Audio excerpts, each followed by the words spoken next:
it worth it? Is it for the future? The family. I want more. I want freedom. I'm purpose driven for equality. You're gonna know my name. I'm still the same. Ain't nothing changed. You're gonna know I am good. Respect me and my legacy. And I wish you would Google me, read my story. You're gonna know my name.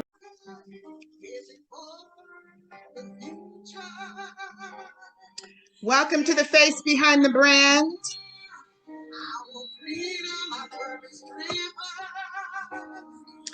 Episode 137. Hope everybody's good.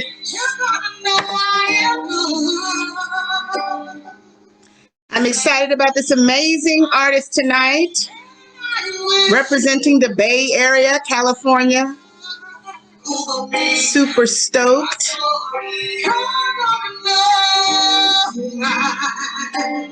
Welcome, welcome, welcome. Welcome to the Face Behind the Brand.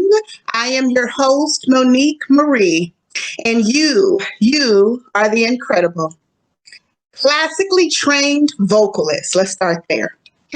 Bay Area native, okay? Powerhouse performing artist, recording artist, producer, songwriter. You are, yes ma'am, Meredith McHenry. Oh, thanks. So happy to be here. You make it so cool.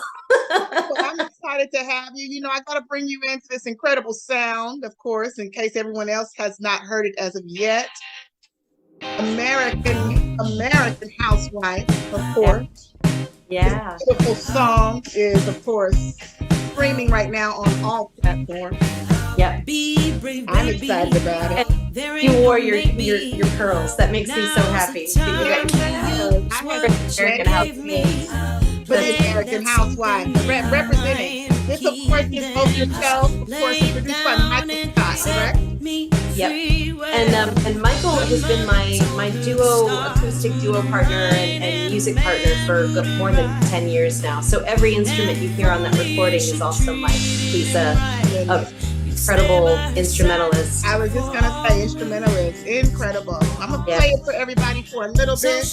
Yeah. Don't want to play it all because I want them to go stream it, of course. And again, this is American Housewife by this incredible artist, Meredith McHenry, produced by Michael Scott, available now on all platforms.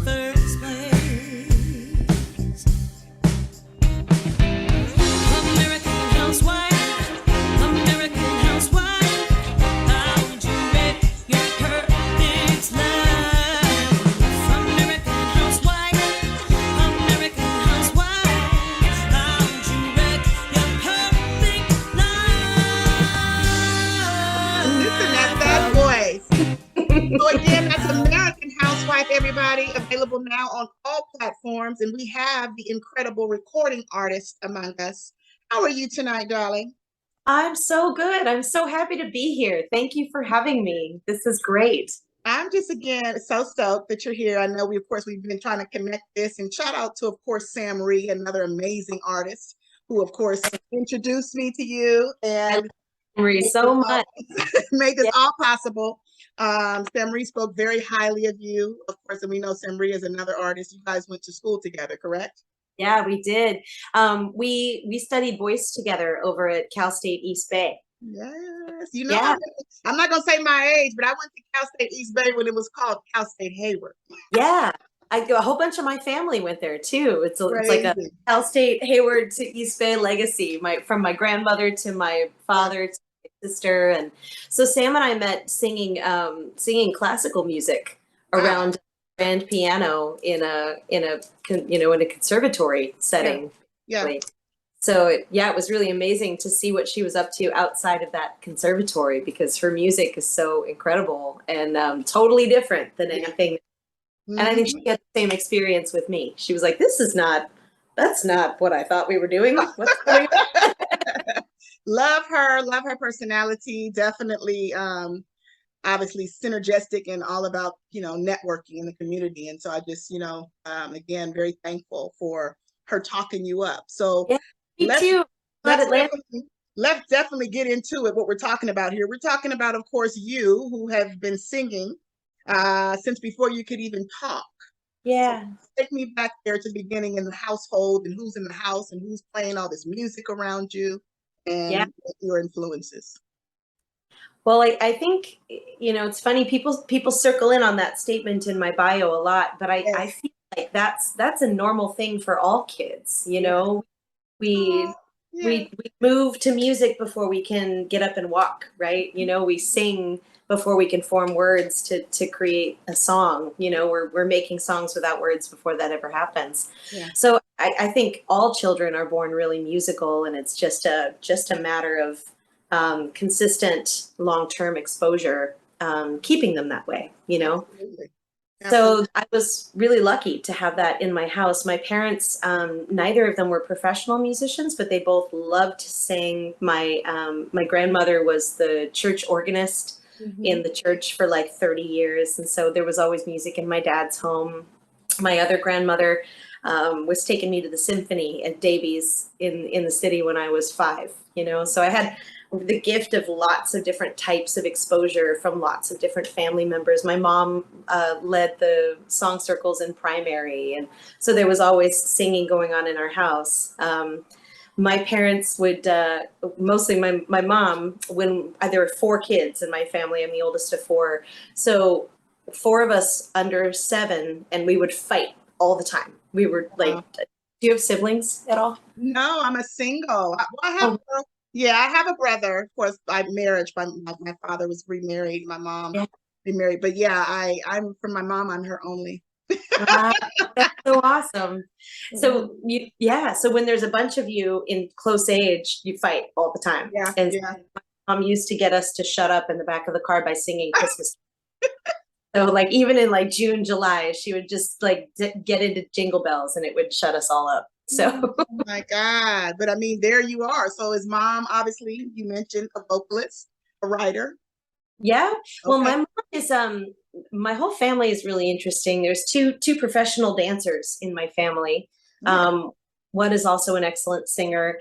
My mom is she is a beautifully complicated character. I'm trying to figure out how to like nutshell in a description of my mom. She is she and my father raised us Mormon. Neither of them are in the church anymore. I've also left the church. But she kind of found her way around to a different entryway into spirituality. And so now she does a lot of really impactful healing work with people that are looking for a sacred witness. Yeah. And she is a sacred witness to the healing of individuals every time. That's her work now. So well, shout out to mom, obviously, because I totally get that. I mean, I'm definitely a spiritual person. I don't belong to any specific organization or anything like that. And I'm with it all. Like, she is obviously very influential in what you've become.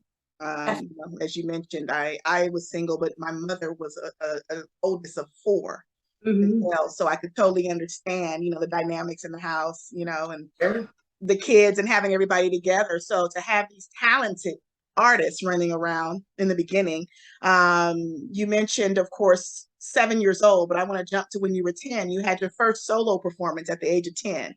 Yeah. Talk to me about that. It was a Christmas carol. It's funny that we were talking about carols. Jingle bells? It was just it was Silver Bells with the school choir. That was it. Yeah. That was my solo performance, but like I was hooked on it at that point. It made you feel good. I loved, what was that? Sorry? Made you feel good. Yeah, well, singing makes us feel good, like it releases that serotonin, all those happy chemicals in our bodies. It's therapeutic. Yeah.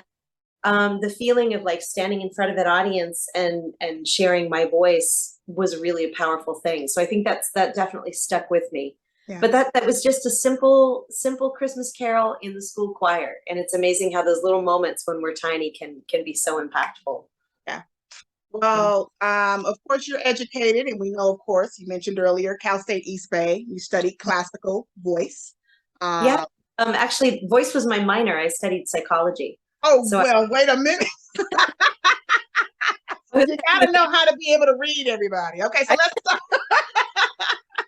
So let's start there, because of course, again, as we talked about, that's how you met Semri and how this all connected. So talk to me about, of course, again, well, psychology and minoring in classical jazz as well, right? Yeah, I've sung a lot of jazz over the years. I think it might be easier to give you sort of a broad strokes of the whole. Absolutely. So I loved music my whole life. I studied, jazz and classical voice and musical theater in college my first time around. I'm 40 now.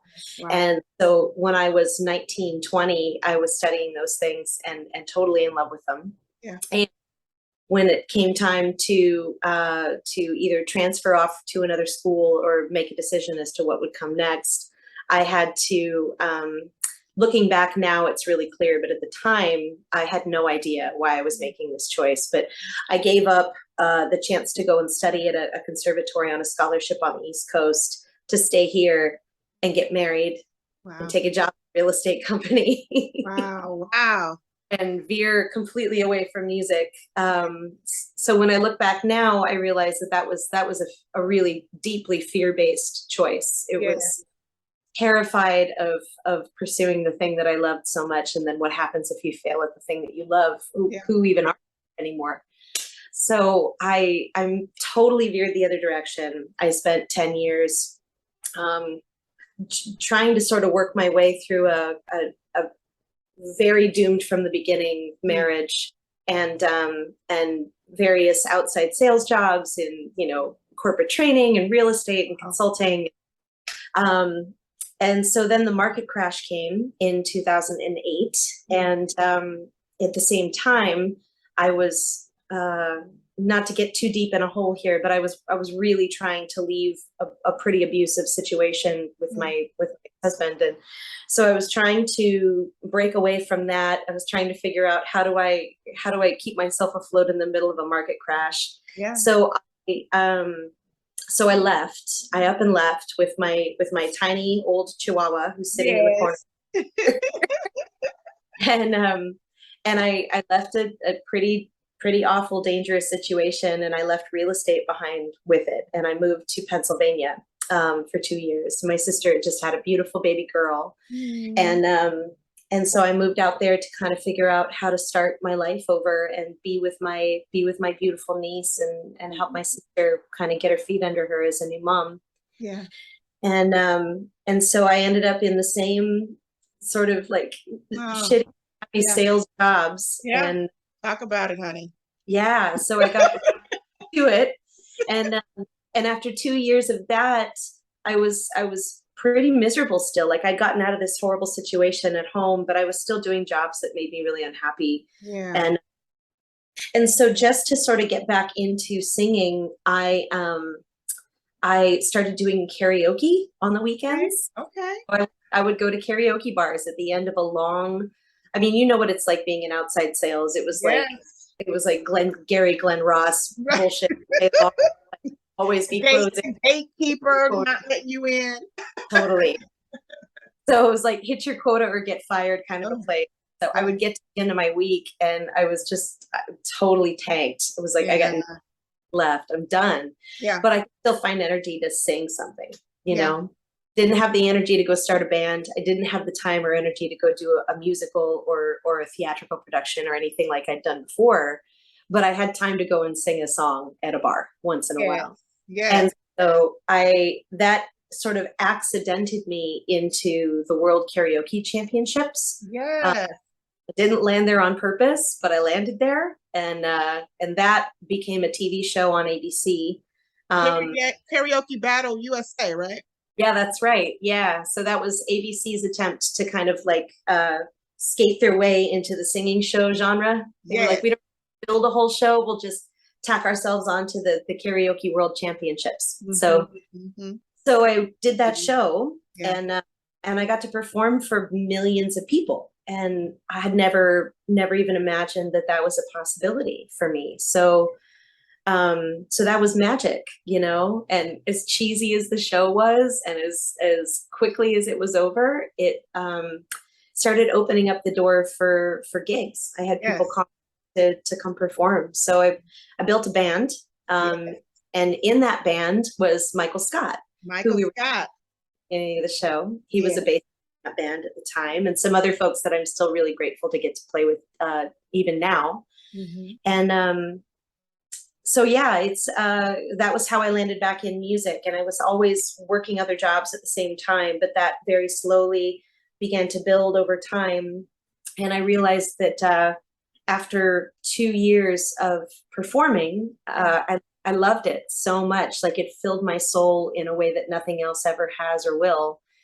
But I also started to lose my voice. I started getting nodules on my vocal cords because I was doing lots of really like big belty acrobatic singing at bars until 2 or 3 or 4 in the morning, and just overdid it. Yeah. So, oh my God. So yeah. how did you find, because obviously for one, you found your way back to music from corporate. And so, and congratulations on that, because again, we have that in common. We talked about that. So talk about this with the vocal, the nodules, because my mother, as you know, is a singer, and she developed nodules very early on, and never sang again, actually. So talk to me, because now you're back. So how did we get back here? Yeah.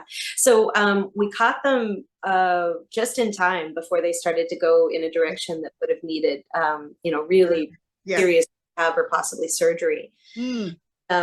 And I had a side job at the time, and so it allowed me to take a little bit of time off. I had to stop singing for 3 months. I had to stop talking for 6. Other way around. I had to stop talking for 3 months, stop singing for 6 months. And so I did. I stopped for quite some time. It's amazing what you can communicate without speech. Like, it was so enlightening to me, which is silly given the amount of talking I'm doing right now. I feel like I'm like rambling on and on and on. It's a lot. No, you're fine. So I took a break for a while, and I realized that, like, as much as singing really made me happy, I couldn't do it the way that I had been doing it. As much as it meant the world to me to bring joy to people and take that home with me at the end of the night, I didn't feel like I was making the kind of impact that I really wanted to be making. And so I started to figure out, how do I incorporate the things that are important to me, which is, helping people and music and children and plants and food equality. It's a whole bunch of stuff, So how do I make all that into a job? How do I make a living at that? How do I contribute to the world that way? So I started looking in the direction of becoming a music therapist. So I applied to a bunch of programs, and I got into all those programs, and realized very quickly that they were all going to land me with about 200 grand in student debt at the end of it all. Jesus Christ. And music therapists, for all of the miraculous work that they do not get paid very well. Yeah. So you love it and you want to help others. And totally. Yeah. And so I couldn't see a way to take on that kind of debt and be saddled with that and still be able to be an artist at the same time. So I switched my track, and I decided to go study psychology and move in the direction of becoming a children's therapist. Incredible. So that was how I ended up at Cal State East Bay, because they offered me an opportunity to come and get that degree with, tons of grant money and lots of assistance that made it possible to do that. Yeah. So that was where I met Sam. And so I studied my way through a bachelor's degree in psychology and a minor in classical voice and vocal performance. Yes. And then not too long after that, I was in the midst of that program, and I sort of, again, the world just sort of lands you where it needs you to land, right? Whether you're planning on it or not. But I ended up syncing up with an organization called the Taylor Family Foundation. And they are, they're a nonprofit organization that started in the 70s with the rise of HIV and AIDS. Wow. So as HIV and AIDS began to kind of come to the world stage, there were all these children with hemophilia who were getting tainted blood donations, who were coming up with positive HIV tests. God. Because of the stigma attached to it at the time, those kids immediately lost all of their after school services. They lost, the ability to go be normal kids after school. So this amazing organization, it's called the Taylor Family Foundation, and I highly recommend check it out. They have a whole piece of land out in the Livermore Valley that is structured to be just like a kid's summer camp dream. Wow. And so they have been doing this for, what is that now, 50 years, since the 70s. And now that there's a little less of a stigma attached to HIV and AIDS and the kids with hemophilia that were suffering with those things, they've now branched out to lots of other populations of children. So kids that have any kind of particular medical or neurodivergent challenge that would prevent them from being able to have a normal summer camp experience, they come to this camp. They pay not a cent. It is all donor funded, and they come with their families, and they have this incredible experience of being a normal kid with a huge staff of, whatever they need to make sure that they're medically cared for. So incredible. Yeah, it was really incredible. So I reached out to them to volunteer with their music therapy program. And what I ended up doing was activities in their garden. They have this beautiful organic garden that is managed by the city, but totally underutilized, or was at the time. And so they invited me to come start doing, some kind of sort of horticultural therapy activities with the kids that came through camp. And I fell absolutely in love with that, in love with the idea of being in gardens with children, in love with the idea of, connecting kids to where their food comes from, connecting kids that the garden's particularly valuable and valued by the kids that are in the bereavement camps. So the kids that have lost somebody real close to them. The life, death, life cycle of things that a garden can reacquaint us with. So then COVID hit, and everything shut down, everything changed. And over this time, I'd still been performing for that whole 10 years. So I'd been kind of ramping up, doing more and more original music, more and more performing in general. The way I came back from the nodules, we didn't even talk about that. I'm sorry. That's okay. I was so excited about I'm all deeply into listening, because I mean, it's all healing, right? So I'm listening. I took my 6 months off. And at the same time, just as I was coming up on that 6 months when I was going to be able to sing again, my mother got invited to come do a TEDx event up in Napa. Wow. And they asked if she knew anybody who would want to come and write music for the event. Wow. And so she said, yeah, I think my daughter would. And at that point, I had put out no original music. I had nothing that I wanted to share with the public at all. Yeah. So in total naivete, I said, sure, yes. Yeah. Absolutely. Great.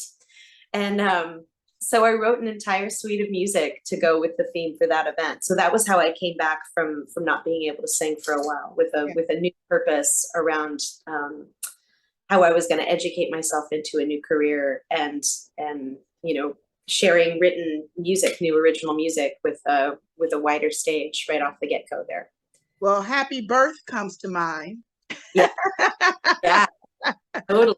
I know where that birth. Yeah. Exactly. I got chills just thinking about all this. I'm like, sheesh.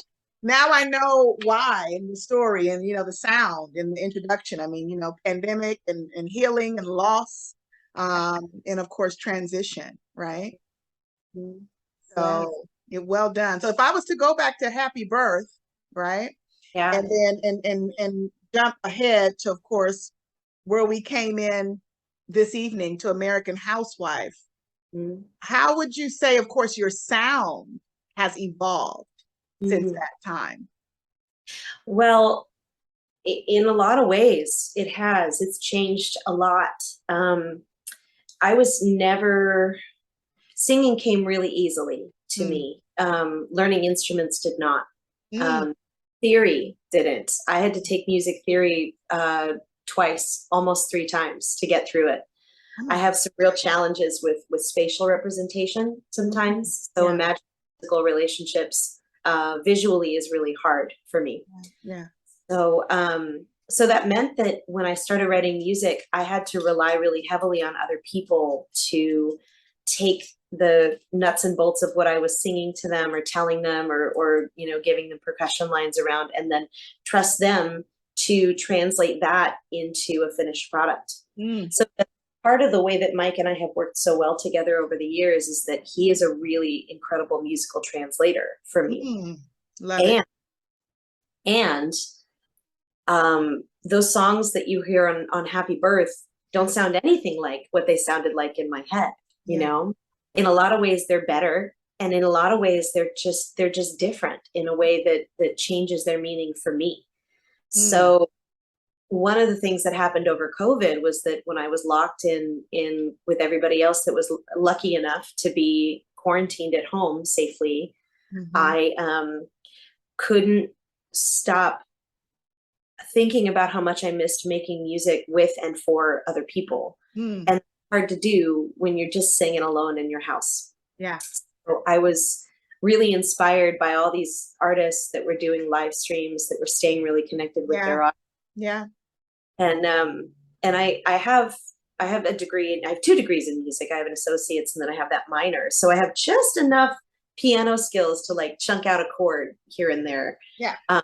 But I'd never played for an audience. I'd never played guitar for an audience. I'd never played piano for an audience. So I really buckled down and started teaching myself how to play through COVID. And I started doing live streams once a week. And they were really fucking messy at first. They were horrendous. But my kind, wonderful, supportive crowds of people who were stuck in their homes too, they showed up, you know, and they listened and they gave feedback and they gave support, and it made me feel like I could do it, you know. And so I started using a looper to utilize my voice to kind of thicken things up, to be able to sort of improve on my lacking instrumentation skills. And so now I think my sound is a lot more driven from that space. So I write with the looper a lot. I write with a lot of like vocal layering. I write with a lot of really simplistic instrumental lines sort of by design, so that the songs are really lyrically focused. Like the one that you found me off of that Sam shared, it's called Patriarchy Patsy. And that is one chord, because I wrote it over a looper and I really wanted it to be very, very focused on the lyrics. And just talking about what's behind that. I mean, just like I said, I'm always driven, and most people that I've interviewed know I'm listening, yes, to the sound, but I'm really listening to the lyrics, obviously, you know, and just the direction, you know, when you were talking about a friend and existing, you know, in a family, but existing in this world, you know, this is what I remember, what you were saying, and not losing yourself, right? Not losing yourself. And I think it's important, you know, to be able to stay secure here, but also have the stability and the structure. And so I was just like, this lady is on fire. And then you start to sing. So I was just like, you know? Like, so, and I wanted to tell you this too. Speaking of sound, you mentioned, and this of course is going back to your introduction of what you're talking about, your stylistic blend of everything. I have to say strongly, and I never compare artists, but it just is where you are. And I think I told you in the beginning, my grandmother, rest her soul, would love you. She loved some of obviously the influences, you know, the influencers you mentioned, Etta James, come on, Ella Fitzgerald, but you remind me of all of it, you know. And so like when I heard American Housewife, I said, oh my God, my grandma.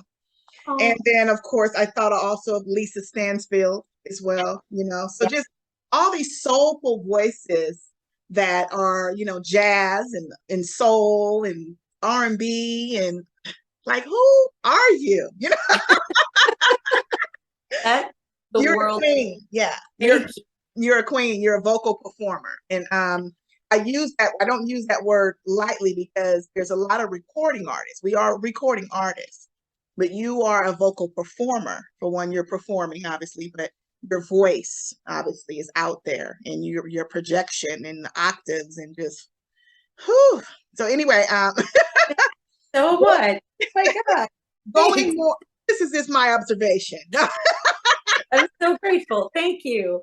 I think I just loved so many different types of music. And so I learned how to imitate a lot of different types of singers before I ever learned what my actual voice sounded like. Got to. So, yeah. I think a lot of us learn to sing that way. We imitate it and play that way. You know, we transcribing, you know, it's important. I mean, it's a part of what we do, you know. So this is during a time, of course, since we're talking about lyricists, you are a songwriter.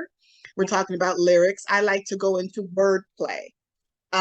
Basically, you know, no wrong or rights. It just basically gives me the opportunity to go into your brain just a little bit. I love it. You asked me a question last time that stuck with me for weeks, and I shared it with people too. So I'm excited for this. What did I ask you? Did you remember?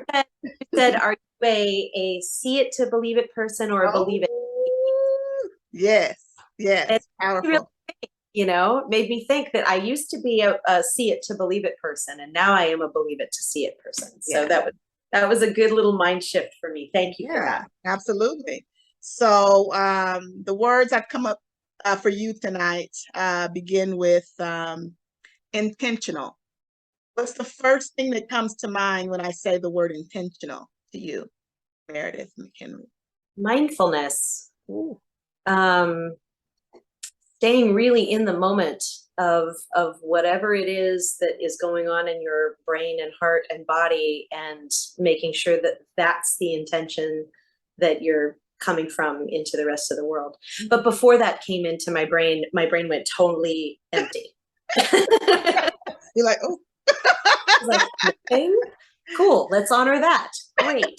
So there's nothing there, then I'm just going to honor the fact that that's what's happening. And that's always my intention, is to be really authentic about what's going on in my head and my heart and my body, and to come from that place of the highest self.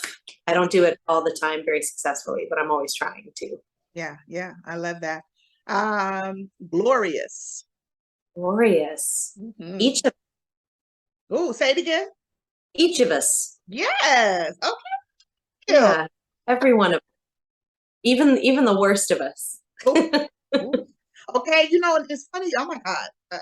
I was reading something today, and it was talking about that. Like, everybody you meet is definitely not a mistake.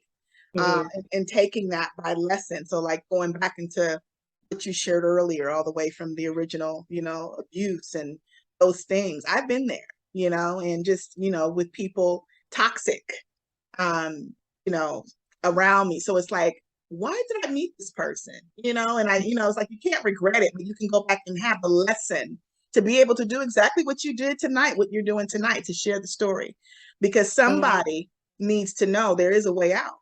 You know what I'm saying? So you didn't meet them for just because, you know, it could have been just coincidence, but I don't believe in coincidence, Meredith. So I don't know where I was going with that, but Gloria. I'm so with you. And, you know, I think there are some things that happen that are just unspeakable, you know, that are just unspeakable. And it's really hard to look at those things and say, okay, well, why did that happen to me? Or how can I learn from that? Or why, you know, why is this going on? I think there's a fine line between, you know, I like to look at the world as it's happening for me, not to me, kind of a And I think it's important to make sure that there's a line of delineation between, you know, we are completely responsible for everything in our entire existence. And sometimes people victimize other people in really horrific, horrendous ways. And so I think there's got to be that line between, you know, everything happens for a reason, and, you know, I didn't ask for this horrible thing that happened. Like it's, I think there's an interesting little tension there to be explored. But yeah, I try to look at everything negative everything negative If I look back at the most horrendous things that have happened in my life, those are the things that have formed me the most as a person. Ooh. Those that have formed my art the most as an artist. Those are the things that have made me the most, that have given me the most empathy and compassion for other people.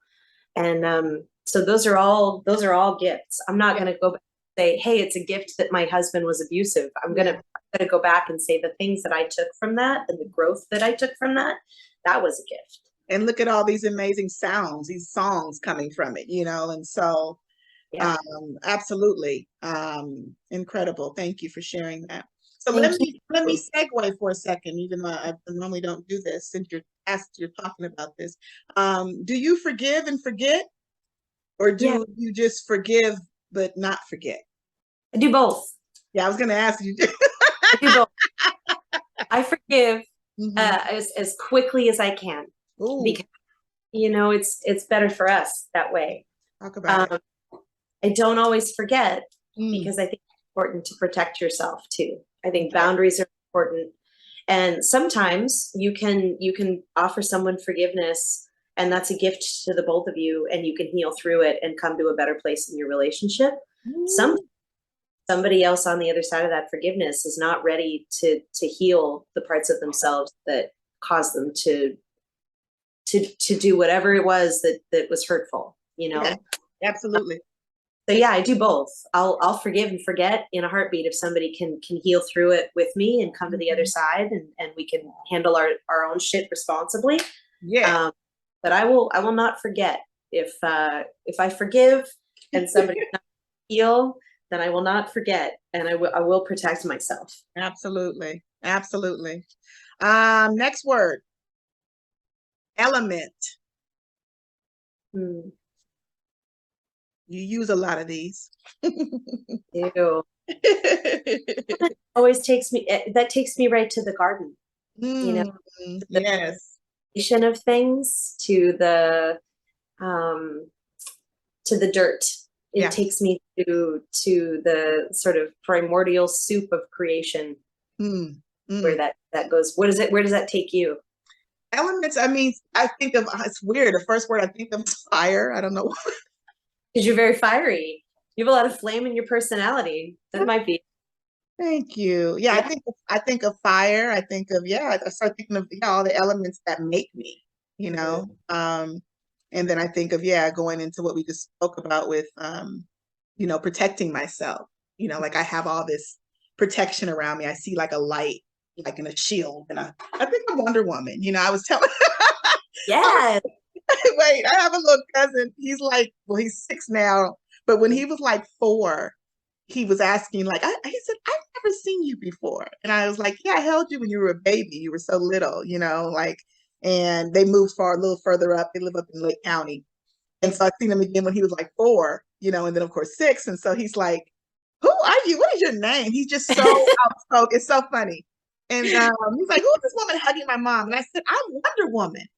And, you know, it was so funny because he was like so smart. 5, 6 years old. He said, you don't even have the red boots on, you know? Okay, kid. Jeez. Yeah, that's so funny. It was just, it made me think, like, I said, I'm Wonder Woman. He was like, no, you're not. But clearly my lasso of truth is working on you. So it doesn't matter. Boots, that's fine. Even now to this day, like 7 now, I'm just like, when I call, and his mom's like, I can hear him in the background. I'm like, who is that? And she's like, it's cousin Wonder Woman. And I can hear him like laugh. He's like, oh yeah, whatever.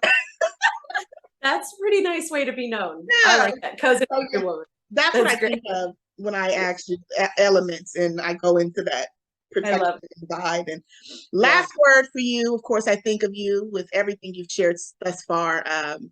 Courageous. Oh, thank you. Yeah. Yeah. I feel courageous these days. Yeah. Too. I think part of it has to do with that question you asked me last time, that see it to believe it or believe it to see it, you know. I think the fact that I have had enough experiences where I have been able to visualize a thing and believe that it is coming to the degree that it ends up materializing, that gives me a lot of courage, you know. that gives me a lot of courage to kind of dive into things that that have some uncertainty around them. Absolutely. Yeah. And I think that's in all of us. You know, it's just hard to find sometimes. Well, you definitely give that vibe. You give that aura of just, you know, a survivor, obviously. And that's why I thought of that word for you. Thank you. I sure hope so. I hope I can give some other people some courage too. That's my well, one of the sounds, of course, in performances that gave me courage was Water's Edge. Oh, nice. Excellent. I'm glad. Talk about it. Well, Water's Edge was on Happy Birth. And I think it's funny that it ended up being called Happy Birth. Mike and I were just playing a birthday party. And so that picture is just from a gig that we were playing one day. And so there's a sign in the back that actually says Happy Birthday, but it's cut off a little bit. So when we were trying to figure out what to name the album, I just really liked that picture. And so we stuck with that for the name of the album. I felt like that worked. So Water's Edge, I wrote right about the same time that I wrote American Housewife, which was right in the midst of the worst parts of my marriage. And so Water's Edge, I wrote just with a stomp clap. You know, it was just breathe it all out, let it all in, just not exact sure. I'm gonna drive my neighbor nuts downstairs. She's home with COVID, poor thing. Oh my God, Jesus Christ! But she's a musician too, so she might get it. So, oh my God. Yeah, I live in a whole building of artists. It's pretty cool. So I started it with just that stomp and a clap. And then I handed it over to Mike and he created all that other instrumentation. So when I started learning how to utilize the looper over quarantine, this was the first song that I kind of pulled out of my musical closet to work in with that looper. So you'll notice I'm not playing the piano. I'm not playing, pardon me, any instruments at all. Just the voice. Yeah, just the voice and then a little percussion that comes in at the end there. But yeah, I felt very much like I was ready to just walk off into the water and never come out, you know? And so it's in the writing of songs like that that really helps me to pull out of those moments. If I can put it out there in song, I'll write the songs that I need to hear.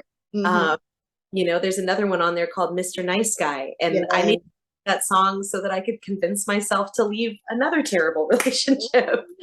But so whatever works. Yeah, whatever works. Right? So Water's Edge was the first song that I reworked, the first original tune that I reworked with just this looper. And that was the first time I performed it for people, was at the, that's on the Las Positas College stage in Livermore, California. Beautiful stage too. Yeah, beautiful performing arts center, run by one of my oldest, dearest friends, Tishan Lish.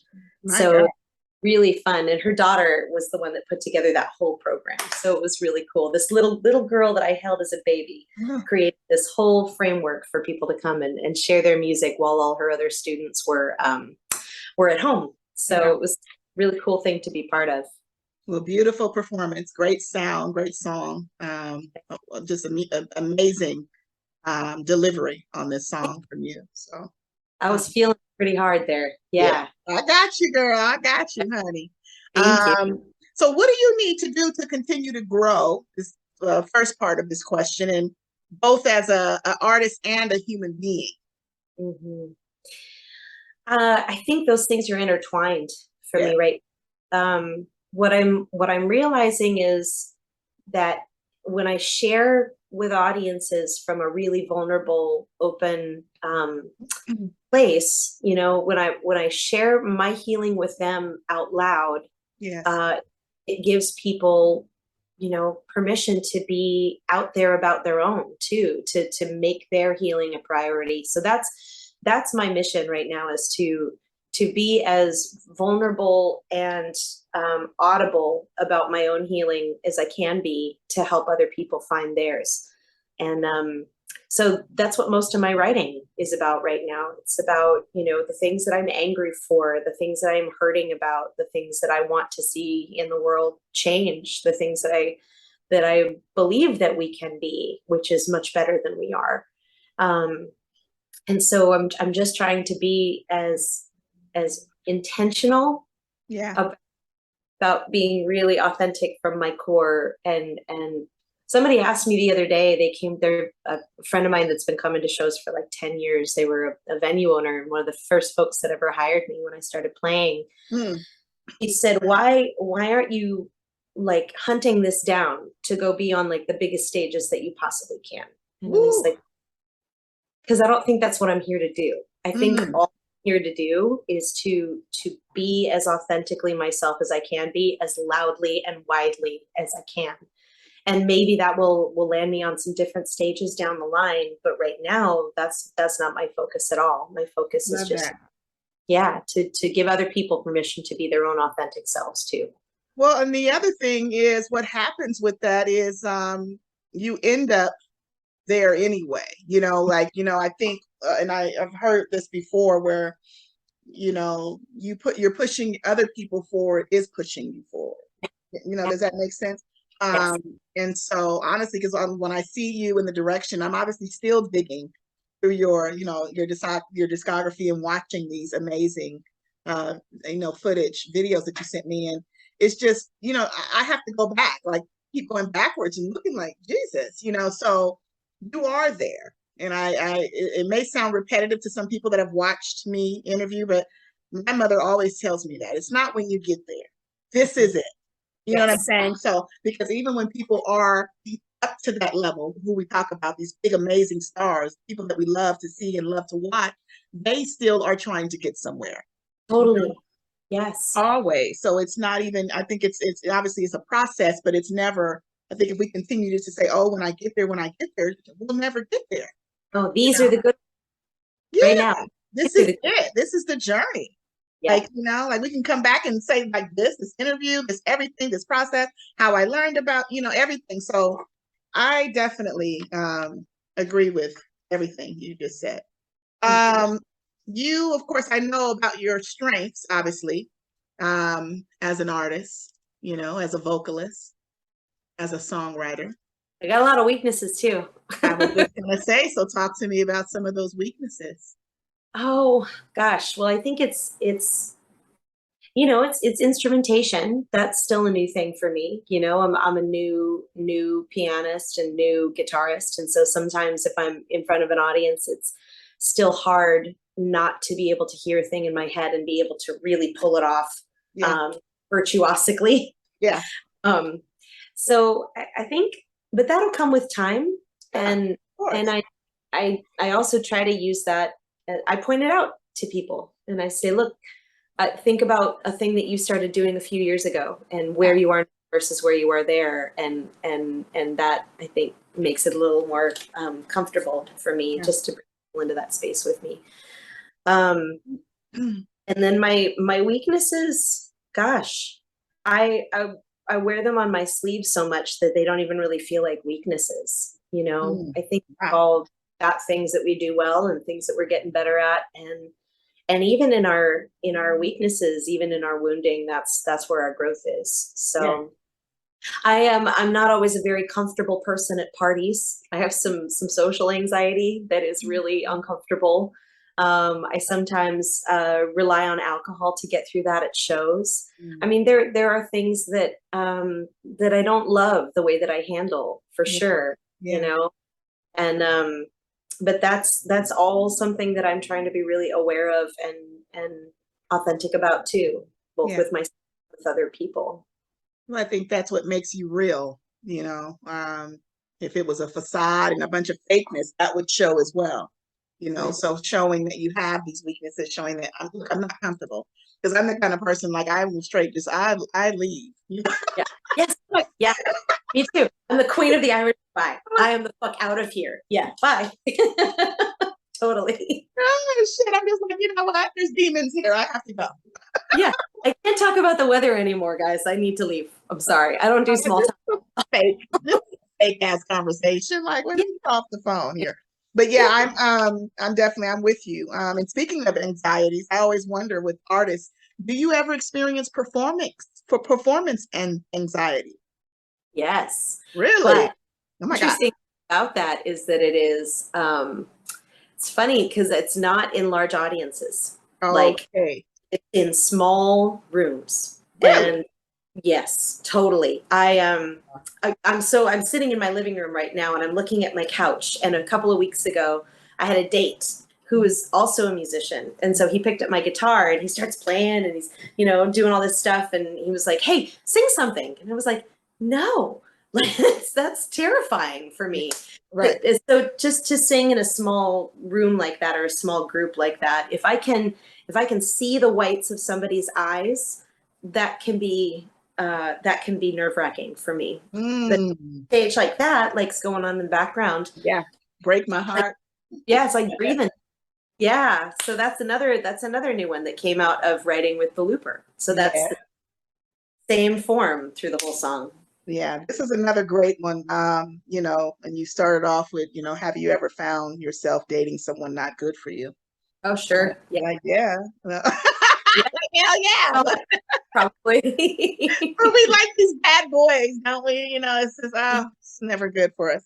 But yeah, No. talk about this experience. So on this stage, you're comfortable, you got your shoes off, okay? Totally. And Yeah. you're singing, you're belting out, you just sound amazing. So no performance anxiety there. No, not at all. And I will Incredible. always shoes off if I can. That makes me feel much more grounded. Yeah, yeah. Yeah, this was a really fun show. This is a new listening room out in the East Bay called Almost Famous, and Ooh.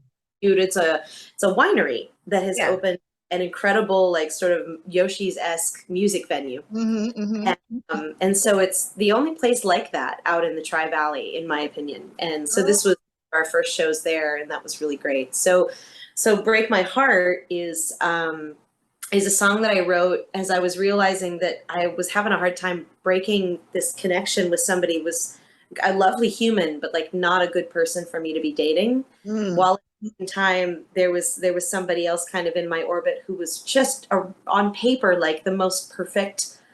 Nobody's perfect, but like a really much better, Yeah. healthy Yeah. fit Yeah. for me.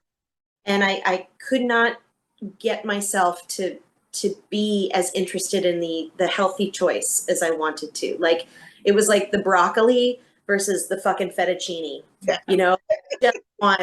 Just want the butter and the cheese. And I know that the broccoli is really good for me, and it's to lots of crazy people. Yeah. Yeah, I know, right? So this is about, really wanting to want the broccoli, but finding that you really want the fettuccine instead. Yeah. Yeah.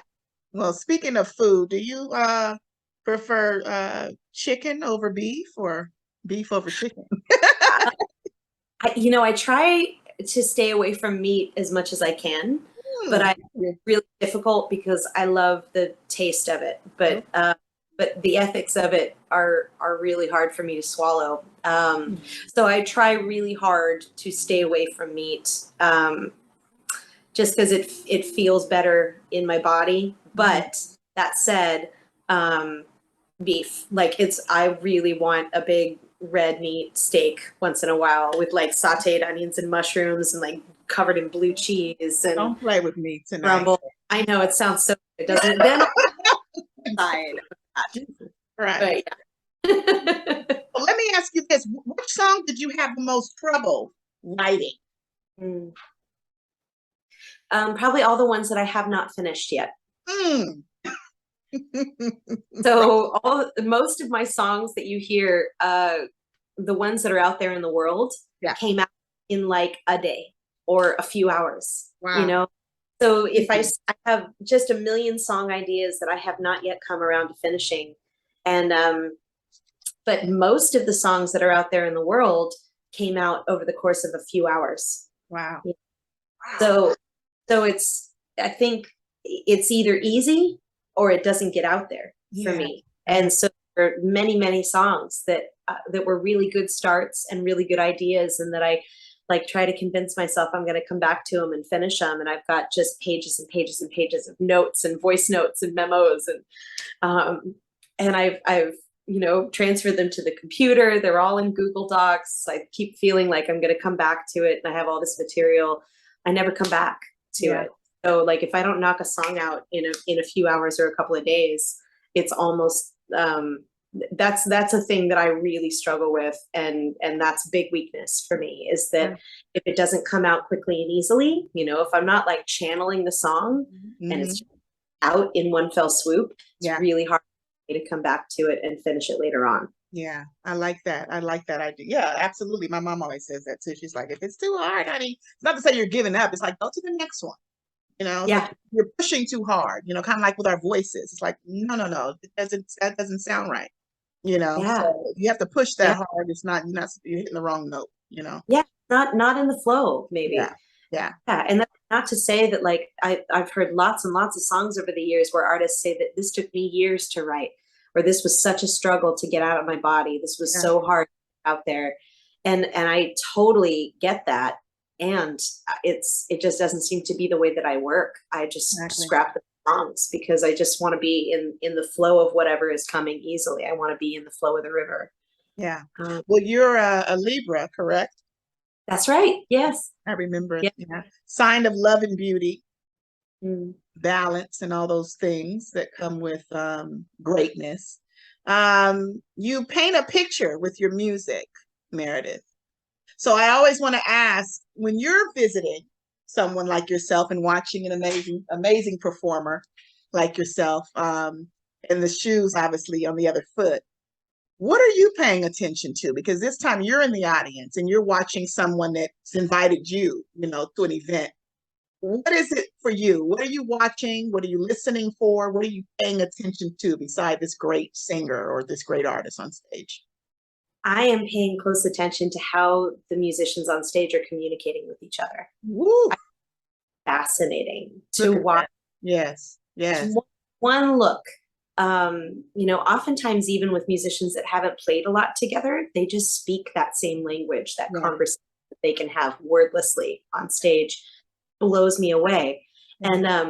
And I had a friend come to a show the other day who has worked in catering for a really long time. And she said, it feels to me like when somebody who's cooked for many, many years comes into my kitchen and all I have to do is show them a plate and then they're off to the races. Like they know exactly what they're doing. They know exactly how to plate the plate and the Splendid Ghost. There we are. I'm just right on time for you. I love it. It's great. So it's a little like that. It's you know, you've done something for such a long time. You nod in somebody's direction and they know where you're going. So I find that fascinating to watch how other bands and other musicians communicate with each other on stage. I'm always listening for balance. I'm always listening for I'm listening for authenticity. You know, I'm listening for no put on. I'm listening for somebody's real voice or somebody's real interpretation of the song through their instrument. I'm watching for people that are having a joyous experience versus just showing up to a job. Yeah. And Splendid Ghost, we're talking about it, and help me if I'm leaving anybody out. We're talking about Michael Scott, correct? That's right. Is it Meshash Jackson? Yeah, me, like you and me, and Shaq. Like I'm gonna go live with Shaq. Meshach. Yeah, Meshach. That's in the Bible. It is. That's right. Yeah. He grew up in the church. Meshach. All right, Meshach. So Meshach, Michael, is who else is in this group? Is it Austin? It's just the three of us, actually. Okay, the three of you. Okay. So I have a whole bunch of different configurations of groups. But on that stage is the first time that that we played kind of calling ourselves Splendid Ghost. But it was a small set that we did in the middle of a Meredith McHenry Band show. Okay. So the rest of the musicians on that stage are all part of the Meredith McHenry Band. So that's Austin West on bass. That's Miles Lathan on the drums. Yeah. That's Phil Didlake on percussion and on guitar, and Meshach on guitar there. So when we play a Splendid Ghost, it's just the three of us. And just happened that we were doing a set with the rest of the band there that night. So, but it's a separate thing, but those musicians will oftentimes come and pop in with us once in a while too. Yeah. Well, go ahead. What were you going to say? Oh, just that it's a family, you know, it's kind of a collective of writers and artists. And so depending on who's available and what's going on, you know, it might be a different configuration of players from night to night, but Splendid Ghost is just the three of us on those recordings. Yeah. Well, you are incredible. That's what I was just going to add in there. Obviously, I think of our it's incredible. I'm just like, again, so blessed again to have this opportunity. And in closing, I'm not going to keep you all night because you know we can talk forever. Oh, good. I'm having fun talking with you. We'll have to do a part 2. Okay. Obviously, what's happening with with sounds and the releases and everything that's happening. But in closing, I want to say just well done first and foremost. Even singing that song, going into Water's Edge, Lord, please help me, comes to mind, because it's just like, honey, listen, he's definitely helping you. Okay. No matter what a person's belief is, again, I'm not religious, but I am a believer of God, and this gift is not coincidental. No. So what you are doing with it, obviously, is your gift back to him. And so I want to say thank you, just for allowing me to come into your space, and to learn more about you. And I hope that you, of course, come back again and again and again and again. And because we're so close, obviously, we definitely have to connect. And I will definitely be coming out more and coming to your events local. And you perform all over NorCal. I mean, take us out and tell us where we can find you, for one, on social media, but also where you are in Northern California, where you're performing. No problem. So you can find all of my dates and everything that's upcoming on my website, which is just meredithmchenry.com. You can find everything to do with Splendid Ghost at splendidghost.com or splendidghostband.com. Yes. And you can find all of our social media accounts under both of those names as well. So just Google Meredith McHenry and you'll find me everywhere you are looking for me. So some big shows that we have upcoming on October 8th, we're doing something called Love Livermore Live. Okay. So I grew up in Livermore. I do a lot of shows in Livermore, and Love Livermore Live is a fundraiser for local schools. Mm-hmm. So it's all local bands. We come and we take over a winery for the day, and it's like a little mini festival. And all of the proceeds go straight back into the school music programs in town, particularly new instruments in the hands of new music students. Okay. So that's happening on October the 8th. This coming Friday, the 16th of September 16th, we're going to be doing a full band show with Splendid Ghost. So Misha Jackson, Michael Scott, and some members of the Meredith McHenry Band are going to come together out in front of the Bankhead Theater in downtown Livermore on the 16th. And then we're also going to be headlining that theater on New Year's Eve. Ooh, and New Year's Eve is going to be a very special show because it's going to include a number of incredible players that I have had the honor of playing with over the years. It's going to be sort of a narrative retrospective arc of a lot of the things that we talked about here. Who have I played with and grown from along my musical journey? What was going on in life at the time? What was going on in the world at the time? And how did the songs evolve over time? So it's not just going to be a really great New Year's Eve party. It's going to be, kind of a really special culmination of all of the events of my career on one stage with all of these incredible people that I've gotten to play with over the years. Yeah. I love that. Well, I will definitely be watching and adding some of these events to my calendar. There's no reason why I'm 5 minutes away from Livermore. And you actually shout out to the 3 Steves. Those are my guys, my friends. I'm playing there tomorrow. Girl, you better shut up. I saw that you performed there before about a month ago, right? 3 Steves Winery. Yeah. Okay. Yeah. We're doing like a party thing for a gal in town who's a huge music supporter. So all these local bands are coming out to wish Lynette a big happy birthday. Well, that is oh my God, out of all the wineries, and no disrespect to any, what is there? 68 wineries in Livermore, for people who don't know. 3 Steves is my favorite. It's my first, it's my everything. I love it. Yeah, those guys are so great. And the sunsets here are spectacular. My God, the views, everything. And Steve Berman I know he's no longer there. He's relocated, but when I first got there, he was like, he just took me in. Ted is also amazing. All the Steves are great, but so other Steves to love. There's a lot of Steves. I'm just like, well, which Steve are you? You Steve B, Steve D, which Steve? But Yeah, when I saw that, I'm like, oh my God. So I definitely gotta. So tomorrow, what time tomorrow? Tomorrow from 6 to 9. So there's a whole bunch of bands playing. Meshach Jackson and I are doing a short set at the beginning of the night, just 30 minutes. Okay. We're, Okay. we're, we're just coming out to wish Lynette a big happy birthday and kind of be part of the community, which is a very special community out there for sure. Absolutely. Well, thank you again for coming by, for stopping by, and then thank you also for allowing me this opportunity. I feel again very humbled and very blessed to know you. And for anyone who's been watching tonight, obviously you have just witnessed greatness. This is, of course, episode 137. If you're watching it, obviously you're on the YouTube channel, so make sure you subscribe if you're not subscribed. And, of course, set your alerts for up-and-coming interviews. I am, of course, Monique Marie, your host. This is the face behind the brand.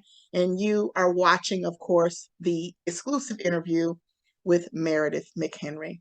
Before we sign off, can I just tell you how grateful I am to you for having me tonight. This was so amazing, and the fact that you're highlighting so many local artists and that you are engaging in the community in this way and sharing yourself so vulnerably out there in the world of all of this creation is so incredible to me, and I'm so grateful to have been here. Thank you for having me. Well, thank you. We will definitely stay in touch and we will bring you back because there's a lot that's happening for you. And there's obviously the sky is the limit. So stay well and we will see you soon. Okay. All right. You too, my friend.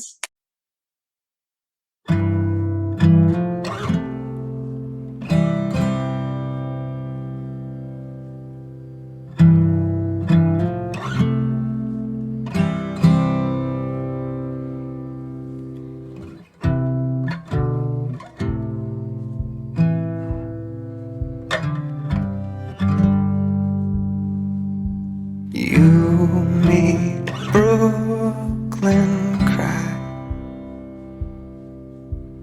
You made Brooklyn cry. After all she's done, you made Brooklyn cry. You made Brooklyn cry. Took your heart. You finally